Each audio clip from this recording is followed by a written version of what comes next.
Welcome back to the bulletin. Government has cut short for work to commence on a $3 million tomato factory at Ningo Prampram district here in the Greater Accra region. The facility is the first of 15 factories within the Greater Accra region to be constructed under the One District, One Factory initiative. Now, speaking at the groundbreaking ceremony, National Coordinator for the program, Gifty Ohinkunedu, said the bill will soon be laid before Parliament to give tax holidays to investors under the policy.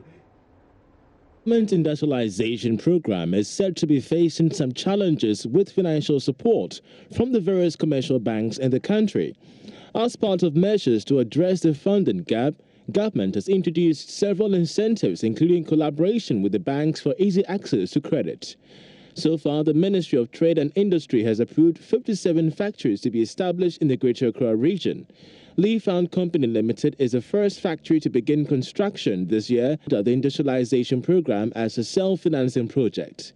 Speaking at the groundbreaking ceremony, Deputy Trade Minister disclosed that the 14 remaining factories will be supported by government. The company applied and registered with the 1D1F initiative in March of 2018. And today, barely 6 months down the road, we're here to witness the start of the construction.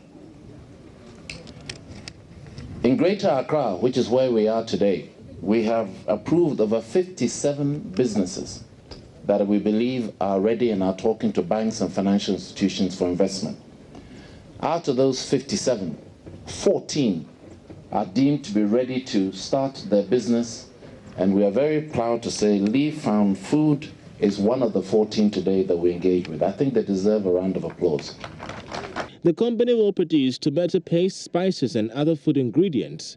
National Coordinator for the One District, One Factory initiative, Gifty Ohinkunedu, in an interview said, aside the incentives given by the government to the president, the government, through the Ministry of Trade and Industry, will lay a bill in Parliament for tax incentives for potential investors. Recently, if you listen to the Honorable Minister for Finance, he gave hints of incentives that promoters could enjoy when they come under the 1D1F.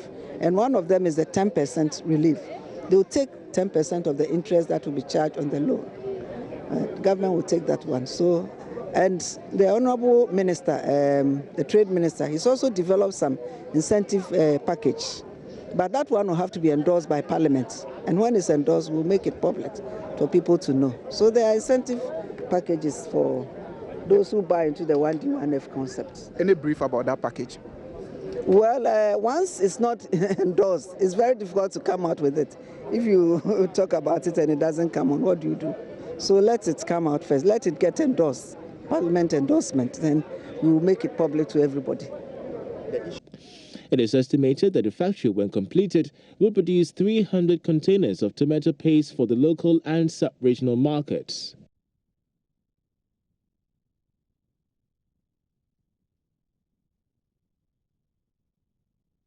Now, as part of new measures to rake in more revenue, the Ghana Revenue Authority says it will now be focusing on some churches who are absconding with the payment of taxes. The authority is promising a 25% reward to informants who expose churches engaged in business activities. Currently, only 1.2 million out of the 30 million population in Ghana paying taxes, making it difficult for the GRA to meet its target. GRA says it will be investigating churches that rake in much revenue but not pay taxes. There have been calls for the GRA to tax the services of churches who, according to many, have become a highly lucrative venture. Speaking to the media on recent development in Ghana's tax administrative regime, the Commissioner General stated that it will pay informants 25% of a penalty against the churches that are hiding under a fellowship to make money without paying taxes to the state. GRA thrives on intelligence. It's part of our job. Financial intelligence guides us in the work that we do. And it's not everything that we do that we have to go out there and be making noise about them. But then those who demonstrate that they are having some posh houses and are having a pool of cars in their homes and they are profit something, we are trailing them, and we are after them. And a time will come when we will be able to say, look, we went after maybe an apostle, an angel, we went after an apostle, and we went after a prophet and the rest. And we had them. Okay. When we went to the Peace FM program, we explained the situation. That to the extent that a church gets itself involved in a business transaction or in business, the business is subject to tax. And when there are staff of the offices of a church, the church workers are like every other worker, any other place. They are subject to payee deduction and social security contribution. And the church, like any other organization, when it gives a construct job, a contracting job for a construction work, it is supposed to withhold tax and then remit to the GRA. When it comes to their tithes and then the offerings, those areas, we believe they are no-go areas for the GRA. And that one is understandable. So outside of that, the church is treated like any other person. Meanwhile, Emmanuel Kofi Nti says all tax policy measures announced by the Finance Minister Ken Ofori-Atta in the mid-year budget review have been passed into law. The tax policy measures, which include the introduction of a new band in the personal income tax rate, which will see income exceeding 120,000 cedis per year, taxed 35%. The income tax, the 35%. We operate a marginal rate system in our taxation policy. In our marginal rate system, what we have is that up to the minimum wage, it's zero. Okay? Up to the minimum wage, you are taxed at 0%. Then,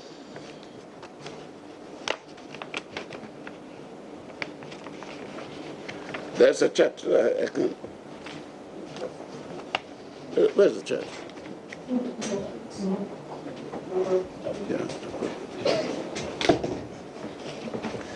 Yeah.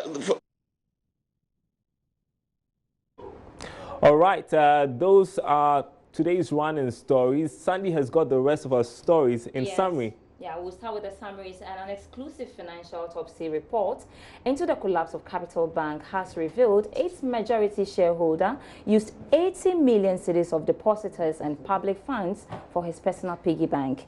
The executive report, the exclusive report to JoyNews shows that Mr. Taxation, who founded the bank, flouted all banking and risk management rules in the management of money saved by customers. We have the details in our summaries. An exclusive financial autopsy report into the collapse of Capital Bank has revealed its majority shareholder used 80 million of depositors and public funds for his personal piggy bank. The exclusive report to JoyNews shows Mr. Taxation, who founded the bank, flouted all banking and risk management rules in the management of money saved there by its customers. The businessman personally invested these monies into businesses in breach of standard corporate governance practices. While the report does not disclose the amount invested, it states that depositors' money was pushed into 10 business ventures in Ghana, including Ocean Spring Mineral Water, Jinyame Reality Limited, Capital and More, Ascent Financial Service Limited, and many more. Former rector of the Ghana Institute of Management and Public Administration, GIMPA, Professor Stephen Adai, says he has no hand in the fall of Beige Bank. Professor Adai said he never formed part of the board that oversaw the defunct Beige Bank. According to him, he rather is a board member of the Beige Group and not the bank. Reacting to the collapse of the 5 local banks, Professor Adai said the approach by the central bank was overly aggressive and out of place.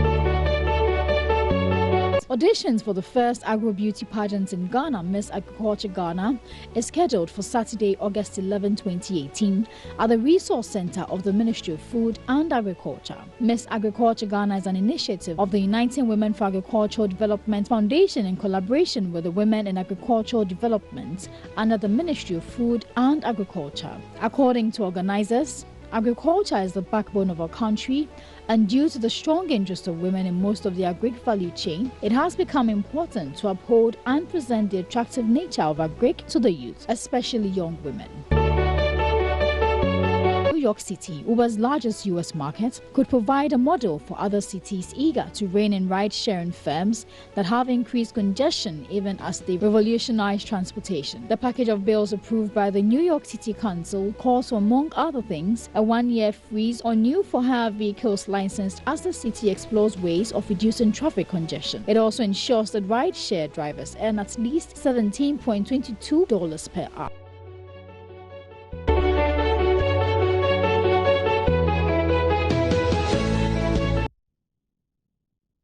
So those were our summaries for today, but we want to talk about our main story for today. And a popular saying goes, if it's too good to be true, then it probably is. But does that apply to investments that we make as individuals? Investments, and particularly financial investments, are a good way of making our money work for us. This, however, has led to a lot of financial scams, and then from Ponzi scheme to pyramid scheme and even to market gimmicks. So how do you actually spot a good investment from a bad one? We have in the studio Better Atubiga, right? Did I get it right? From Gold Coast Holding. Thanks so much for joining us. First of all, before we go into the discussions, how is the stock market faring? Well, the Ghana Stock Exchange is not doing bad. Let me say that because most African markets are recording negative year-to-date returns. That's the average yield from these markets. And by end of first half of this year, that's the end of June, we had the Ghana Stock Exchange being the third best performing market in Africa. It was the Malawi Stock Exchange is leading, and we have the Tunisia stock market also doing better than the Ghana Stock Exchange. But on the average, the Ghana Stock Exchange is doing well.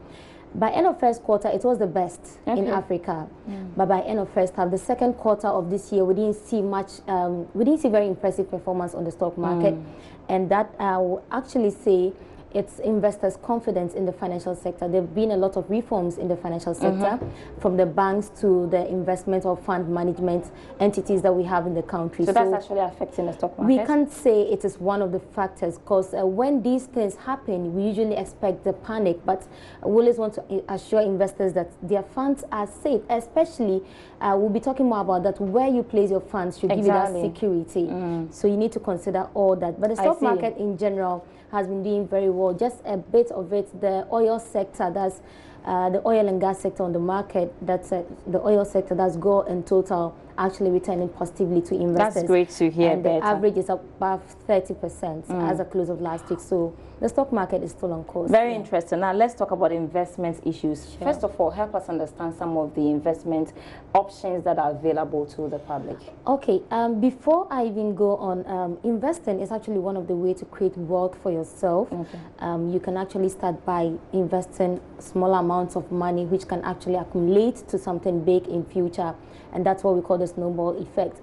But investing, we have different options that are available based on your risk level, your investment objective, and the duration that is involved. And also sometimes we consider, or most of the times we consider, the age of the investor as well. These are things that are very critical that you need to understand as an individual before you even take up any investment instrument. And let me just break these things down a little bit. When you talk about the investment objective, why are you investing as an individual? Is it for capital preservation? Is it for growth? Is it for income? Or there are other reasons why you are investing? Is it based on speculation? That is why you are investing. As an individual, you need to understand these objectives. You need to understand why I want to invest. Not because somebody said there's this huge investment somewhere, you're getting much returns on it. You don't have to consider that. What you want is what you should consider first. That is your objective. And then secondly, your risk level. The risk level here we're talking about is either you are a risk taker or a risk averse. A risk taker is somebody that is ready to go long term and doesn't mind losing part of his principal, to be like knowing very well that in the long term I'm going to make very high returns. And a risk averse person is, look, I don't want my principal to be touched. I don't want anything to happen. I want to make some income. I want to grow my funds. I don't want to lose anything on my principal investment. So this is the risk level. Okay. So you need to assess this, all this to understand yourself. Should I be worried about what the investor will be doing, using my money for before? You need to. You know, one thing I always tell people is that when you walk into any investment firm or any bank or any financial institution to do investment, one, you need to consider how long that institution has been in existence. I see. The number of years they've been in operation. And two, are they licensed by any of the regulators we have in the country? Banks are licensed or regulated by Bank of Ghana. The fund management firms, we are regulated by Securities and Exchange Commission. You need to look out for these certificates to ensure that these companies are licensed by the regulators that we have in the country. And then three, you need to ask whoever is attending to you, look, I want to know, what do you do with my money? When I invest with you, how sure am I that I'm going to get my money back when I need it? So they need to explain to you, okay, so we invest this percentage of your funds. That's where asset portfolio comes in, where you need to do some asset allocation with the client. Right. Based on the person's objectives and risk level, you'll be able to build a very good plan, investment strategy for the investor. Do you think that a lot of people, the public, they are doing all this before placing their money with these investors? That is why education is key. But and who is supposed to be doing the education? Most of the times, we are supposed to be doing the education, and also there are so many sources where you can get information from now. You can get a lot of information online. If you probably can't read, you can get your kids or someone to help you understand better before you go into any investment. And you know, when you were asking me about if maybe they are actually going to invest your money in a particular... I should be worried about what you use my money for. Well, you need to be, that's why you need to consider how long the firm has been in existence. You need to be worried a bit, because if the firm has been in existence for, let's say, 2 years, 3 years, and I walk in and I tell you that, okay, I want to invest this amount of money with you, and you tell me that, okay, so I'm going to invest it for this period and I'm going to give you this returns, and you need to ask some more questions. And you know, one mistake that Ghanaians we usually do, one thing is we are more interested about the rate, how much. Excuse me, so some people walk in or walk into investment houses, and the first thing they ask is, Ahina Obe Mami, like, how much are you going to give me for placing my funds with you? But sometimes we need to consider where all the funds are going to be placed before we take up any investment strategy. Better, let's move on. But I want to find out from you what the asset classes of the dominance is in Ghana. So we are talking about whether it's the stocks, the bonds, or is the treasury bills. We have different asset classes, or we have different instruments. Which one is dominant in Ghana now? Currently, the most popular one? Currently, I would say the money market instrument, that's the treasury bills that we all know. Okay. That is what is more dominant. That is what people would know, that this is how much I'm going to make at the end of this period. But we're doing more debt than equity. Okay. And you see, equity is less expensive here in Ghana now as compared to debt. Why am I saying this? When you go to the banks to actually get some money to do some business or something, the interest that is being put on that particular loan, it's relatively high. Even looking at the gap between the lending rate and how much the banks are going to give you, it's quite wide. And then you look at the equity market where you can easily raise funds. You just have to have your books right. Then you can have an IPO, get a good broker, like get a good investment firm like Gold Coast, and you'll be assisted. You understand? Yeah, I know. You talk about risk management, and if you are somebody who doesn't like taking risk, I personally don't like taking risk. I want my money there for me. So what's the option available for me if I don't like to take risk? That's the money market instruments. Where we look at the treasury bills, we have instruments, mutual funds that are also invested in treasury bills or money market instruments. And those ones, even with a mutual fund, you can actually have regular contributions. It can be so flexible. You can contribute daily, weekly, monthly, quarterly. Anytime at all you have funds, you can always contribute into this fund because you are a risk-free person. You don't want to have your principal touched. Thank you very much, Betta. I'm sure we can go on and on, but we surely have you back to discuss this. And we've been speaking to Betta Atubiga of Gold Coast Holdings, and we've been talking about investment issues. Let's move on. And President of the Ghana Bankers Association, Hassan Andani, has described events that led to the liquidation of the 5 banks as an abuse of shareholders' position, which should not be repeated. We have the details in our interview of the day. The action taking is about the conduct of banking business of these licensed entities. The Bank of Ghana gives you a license, and as I said, a set of rules and regulations and performance matrices you're supposed to abide by and produce. So whichever financial institution there is, if you're not meeting those standards, obligation particularly to your depositors, to the regulator in terms of prudential requirements, action will be taken. So the action taken is as a consequence of these institutions falling short of the performance criteria set for normal banks to operate. So nothing to do with the shareholder at the stage. It is just the performance criteria which has been set for all banks. So the 7 banks that you've mentioned fall short, as the governor has said, and some of it is now public, in the conduct of banking business. So again, let's rest the shareholders. Mr. Andani, we happen to jump or get a copy of a document which clearly states some of the things that did happen, and some shareholders were named. In the case of Capital Bank, you talk of Atuasian, you talk of even when you come to UT Bank, Prince Amwabing, who was also a shareholder, plus a managing director or CEO of the bank as well. That's the more reason why I am looking at shareholders plus the managers of the bank and the way they have conducted themselves. Are you surprised of these colleagues of yours and how they have behaved in running down these banks? Yeah, so again, it comes to governance, conflict of interest management, third-party single obligor limit, which is the maximum exposure any bank can give to any client, what we call related party dealings. And it should speak to the level of governance in Ghanaian firms or Ghanaian-controlled firms. So probably shareholders cross the line from being shareholder to getting involved in the day-to-day business of the bank and of the firm. And could be bank, could be anything else. Shareholders are shareholders. You put together the capital to set up the firm and then hand over the firm to competent people to run. So if shareholders cross the line, instead of being shareholders and waiting for the firm to perform and declare legitimate dividends which will pay to you as a shareholder, and then you now cross the line and participate in the manner in the business of the firm, that like the banks, which trespasses related party dealings, which trespasses what we call single obligor limits, which trespasses just the rightness of business. That is a separate matter to be dealt with. And this is where, again, when you start to talk local banks, this is where I think there should be a lesson not just for the banks, but for all firms that are owned by Ghanaians, that we understand what the obligation of a shareholder is and what the obligation of managers are, and that shareholders, is not for nothing that governance requires that you set up, boards, and even prescribes on the boards who is independent and qualified to be on the board, and also management structures and internal control structures that are able to catch all of these.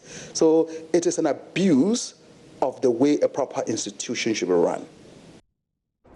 Hassan Andani, the president of the Ghana Association of Bankers, and I guess there are many more lessons to learn from this banking crisis. I know. For instance, where to invest your money. But that'll be it for Business Live tonight. Thanks for watching. My name is Darryl Kwao. My name is Sandra Sanamapu. We'll see you back here tomorrow.